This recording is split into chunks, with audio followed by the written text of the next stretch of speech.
Hello students, today we will start our poem 9, The Snake Train. That is written by W.W.E. Ross. Firstly, I am telling the short summary of this poem.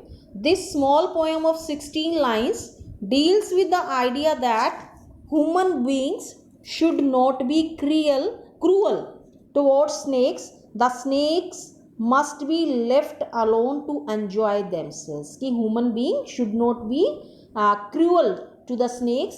They should have also the right to live their life. The poem opens with the image of a snake being chased with a stick and trying to save itself from being struck. The long-bodied snake curves and curls its slender, thin body at it, makes an attempt to avoid the stick flung at it. The poet finds different shapes of his curling body to be very elegant and fascinating.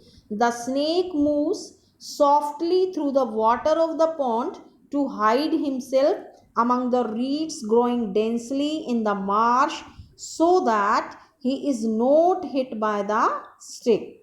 The poet wants the person who is chasing the snake to let him go safely to his hideout among the reeds without being injured. This specific snake, which is green in color and small in size, is non poisonous and therefore cannot harm even young children. He was lying comfortably and peacefully on the sandy bank of the pond before being noticed and chased with a stick by the people. But now he has taken shelter in the green slender reeds beyond the pond where he creates ripples while slithering on the water. That is the short summary. Now I am explaining your stanzas in the your poem. Most of us think of snakes are fearsome symbol of death, but the snakes in this poem is itself a victim. इस poem के अंदर snake को एक victim, एक शिकार के रूप में दिखाया गया है, जबकि जो स्नेक किस चीज को रिप्रेजेंट करता है कि डेंजरस है, डेथ का सिंबल दिखाया गया है. The snake trying to escape the pursuing stick with sudden curving of thin long body. How beautiful and graceful are his shape. In this poem, when the poem starts, the snake in this poem is trying to escape itself from the stick used by the human beings. कि जो है ना, एक इंसान जो है human being है, जैसे ही स्नेक को देखता है स्टिक उठाकर उसको मारने की कोशिश करता है. और जो स्नेक है वो इस स्टिक से अपने आप को बचाने के लिए अपनी बॉडी के डिफरेंट डिफरेंट शेप्स बनाकर इतनी स्पीड से भागता है कि वो बचना चाहता है उससे. With sudden curving of thin long body, curve बनाकर अपनी थिन और लॉन्ग बॉडी के द्वारा.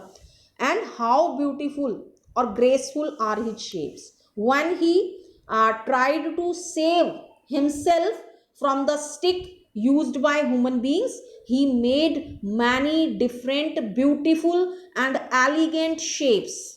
बहुत सुंदर सुंदर शेप्स बनाता है. जो पोएट है वो स्नेक्स की इन शेप्स को देखकर बहुत ही इम्प्रेस्ड होता है. ठीक है, यहाँ पर मतलब जो है ना, पोएट इस पोएम में स्नेक्स के प्रति सिंपथी को शो कर रहा है और जो है ह्यूमन बींग्स को ये मैसेज देना चाहता है कि जो स्नेक्स होते हैं वो सभी जो स्नेक्स होते हैं वो पॉइजनस नहीं होते. कुछ स्नेक्स जो होते हैं नॉन पॉइजनस भी होते हैं. इस पोएम के अंदर भी नॉन पॉइजनस स्नेक की बात की गई है.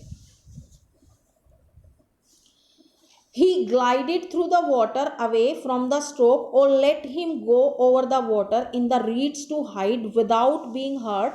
Small and green, he is harmless even to children. In these lines, the poet addresses the human being who is chasing the snake with an intention of killing with a stick. भी यहाँ पर जो poet है वो ये बताना चाह रहा है कि जो snake है उसके पीछे जो human being है stick लेकर उसको मारना चाहता है. The poet requests the man to let the snake away to safety his slithering into water of pond, कि उसको अपने आप को बचाकर पॉन्ड के वाटर में जाने दो। रीड्स क्या होती हैं? रीड्स जो एक प्लांट्स होते हैं बेटा, वाटर और marsh plants with the thick stems, सरकंडे जिसको आप बोलते हैं, उनके बीच में पॉन्ड उसको जाने दो, छिपने दो। विदाउट हर्ट, विदाउट हर्ट मतलब उसको हर्ट मत करो, उसके ऊपर अटैक मत करो। Small and green he is harmless even to children.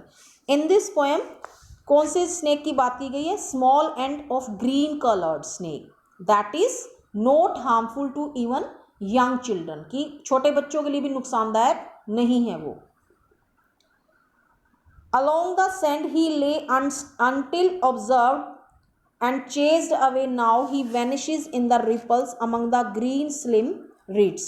मतलब जब वो भी रेस्ट करता है, वो भी चलता चलता थक जाता है। कहाँ रेस्ट करता है वो? पॉन्ड के किनारे, नदी के किनारे, सैंड में वो आराम से लेटा हुआ है, रेस्ट कर रहा है। कब तक रेस्ट कर रहा है? जब तक उसको ह्यूमन बीइंग नहीं देखते, जब तक वो उनके द्वारा ऑब्जर्व नहीं किया जाता। जैसे ही किसी ह्यूमन बीइंग की नज़र उस पर पड़ती है तो वो अपने आप को बचाने के लिए कहाँ चला जाता है? रीड, ये जो रीड्स होती है ना, रीड्स क्या होती हैं? जो ये पानी के किनारे, जहाँ भी पानी होगा उसके किनारे एक छोटे छोटे हाई स्टेम्स वाले पेड़ होते हैं, सरकंडे बोलते हैं जिनको। आपका नीचे मीनिंग दिया हुआ है, ये वाटर और Marsh plant with thick stems. वहाँ से छुपता छुपता वो कहाँ चला जाता है? कहाँ चला जाता है वो? उसके अंदर चला जाता है, पानी की वेव्स में, पॉन्ड की वेव्स में अपने आप को बचाने के लिए वो वहाँ चला जाता है। It's your poem, you have to read the poem thoroughly from the text and listen the video very carefully. It is a very short poem.